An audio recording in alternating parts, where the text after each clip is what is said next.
साथियों, कल बिहार के 75 लाख महिलाओं के खाते में 10,000 रुपया बिहार सरकार के द्वारा ट्रांसफ़र किया गया।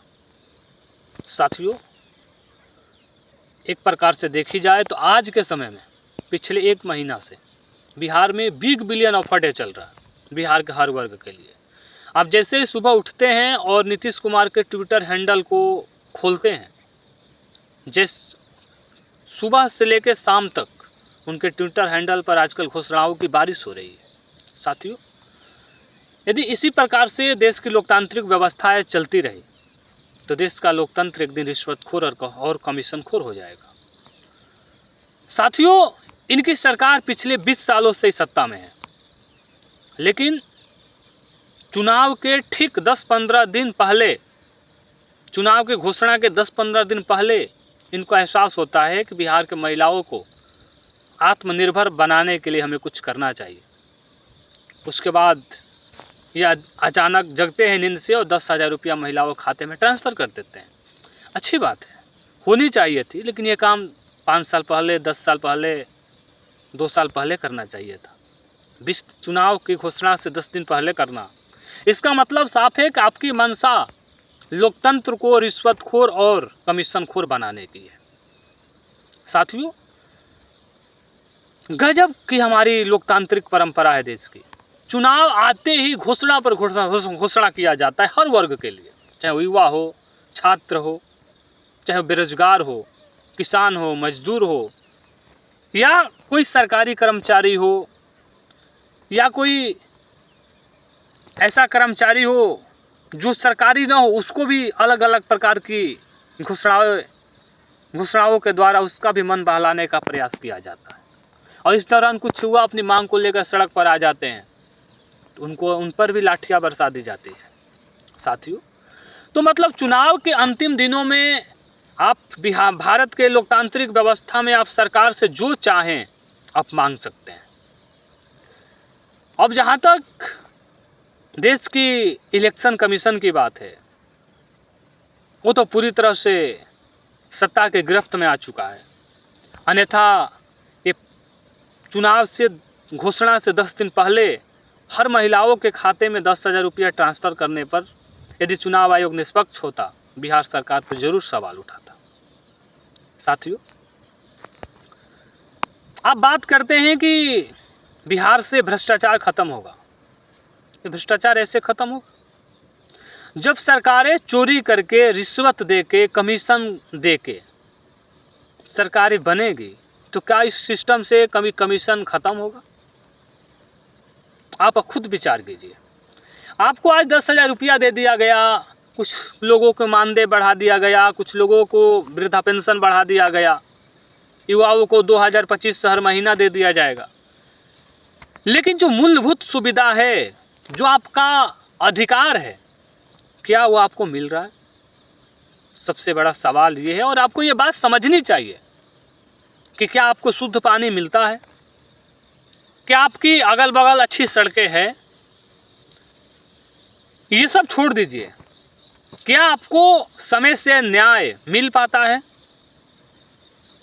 क्या आप यदि किसी थाने में जाते हैं तो क्या आपके साथ अच्छा व्यवहार होता है? क्या आपको वहाँ रिश्वत देना पड़ता है? क्या आपको वहाँ बैलेंस बनाने के लिए पैसा खर्च करना पड़ता है?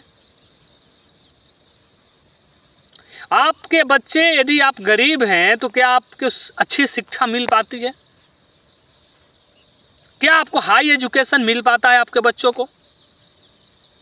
यदि आपके घर में कोई इमरजेंसी आ जाए, कोई बीमार हो जाए, कोई अच्छा खासा महंगा रोग हो जाए, तो क्या आपके परिवार के उस सदस्य को अच्छा इलाज मिल पाता है समय से? तो इन समस्त चीज़ों का जवाब यदि बिहार के किसी भी नागरिक से पूछिएगा तो उसका जवाब सीधी तौर पर यह होगा कि यह सब तो हमें मिलता ही नहीं है। हम तो आर्सेनिक युक्त पानी पीते हैं, हमें शुद्ध पानी तो नसीब ही नहीं है। इसका परिणाम है कि बिहार में कैंसर की मरीज दिन प्रतिदिन बढ़ते जा रहे हैं। यदि उनसे पूछा जाए कि आपके अगल बगल की सड़कें अच्छी है, नहीं भैया पानी लगा रहता है। उनसे पूछा जाए कि भैया तुम्हारे जो बच्चे हैं वो किस प्रकार के स्कूल में पढ़ते हैं, किस प्रकार के विद्यालय जाते हैं, कहाँ जाते हैं पढ़ने? एक मजदूर भी यही कहेगा कि भैया सरकारी विद्यालय की तो व्यवस्था पूरी तरह से गर्त में जा चुकी है, वहाँ तो शिक्षा व्यवस्था पूरी तरह ध्वस्त हो चुकी है। हमारे बच्चे सीधी तौर पर प्राइवेट स्कूल में जाते हैं, भले ही एक बिहार का मजदूर 300 रुपया पर दिन कमाता है, उसकी आमदनी भले 300-400 हो, लेकिन वो 1000-2000 रुपया देकर प्राइवेट स्कूल में अपने बच्चों को पढ़ाता है। यदि उससे पूछा जाए कि भैया तुम्हें अच्छा इलाज मिल पाता है समय से, तो कहेगा कि नहीं, ये तो हो ही नहीं पाता। यदि इमरजेंसी आई तो हम निजी अस्पताल में जाते हैं, अपने खेत घर बेच कर किसी प्रकार से इलाज करवाते हैं, क्योंकि सरकारी अस्पताल में जाने के बाद तो मौत नसीब होती है। तो ना आपको शिक्षा मिलता है, ना शुद्ध पानी मिलता है, ना अच्छा स्वास्थ्य मिलता है, हेल्थ की सुविधा नहीं है आपको। और न्याय की तो बात ही छोड़ दीजिए, एक बार यदि आप अदालत में चले गए तो चप्पल घिस जाएगी, पूरा घर परिवार सड़क पर आ जाएगा, फिर भी न्याय मिलना यदि आप गरीब है तो मुश्किल है। यदि आपको किसी भी प्रकार का कोई काम कराना हो सरकारी सिस्टम से, सरकारी विभागों से, सरकारी ऑफिस में, तो क्या आपका कोई काम बिना पैसे दिए हुआ होता है? तो आपका जवाब होगा नहीं। तो जब आपका ये सब काम हो ही नहीं पाता तो इसके जिम्मेदार कौन है? आप या ये सरकार या ये जो सिस्टम है?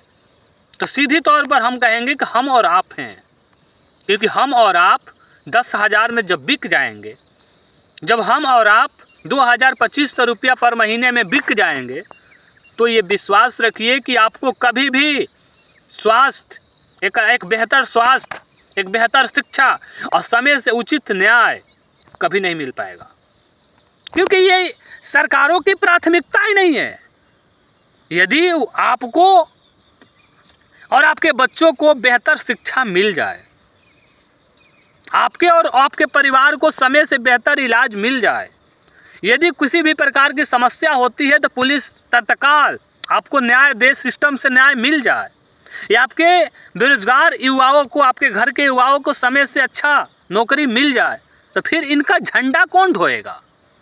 इनके राजनीतिक एजेंडों का शिकार कौन बनेगा?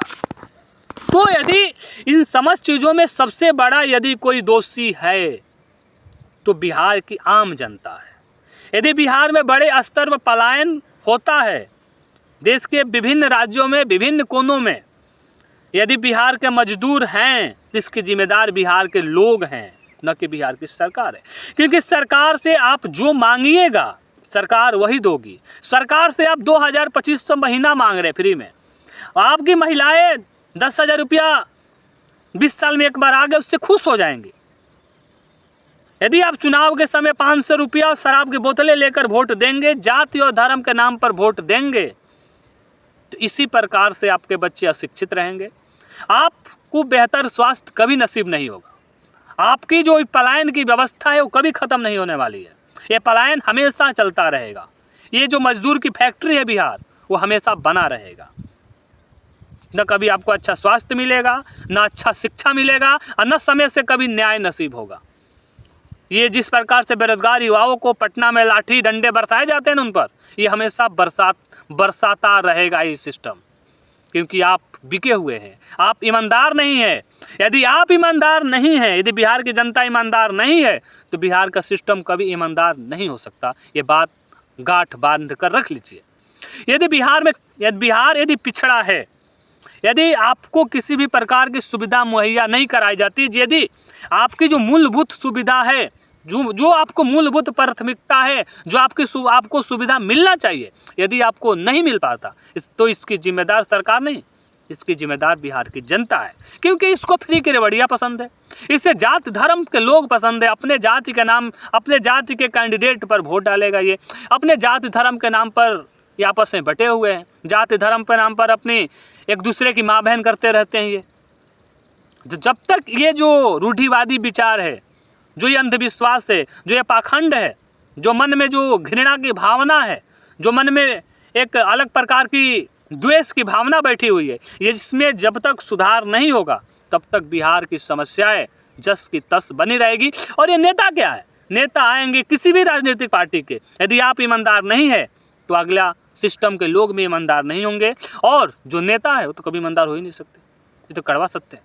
तो आपको ईमानदार होना होगा अपने प्रति, अपने परिवार के प्रति और अपने मातृभूमि के प्रति, तब जाकर बिहार के हालात, बिहार की व्यवस्थाएं सुधरेगी। नहीं तो इसी प्रकार यदि आप कुछ पैसों पर, धर्म पर, जाति के नाम पर बिकते रहे तो जो दुर्दशा कल थी वही दुर्दशा कल भी रहेगी।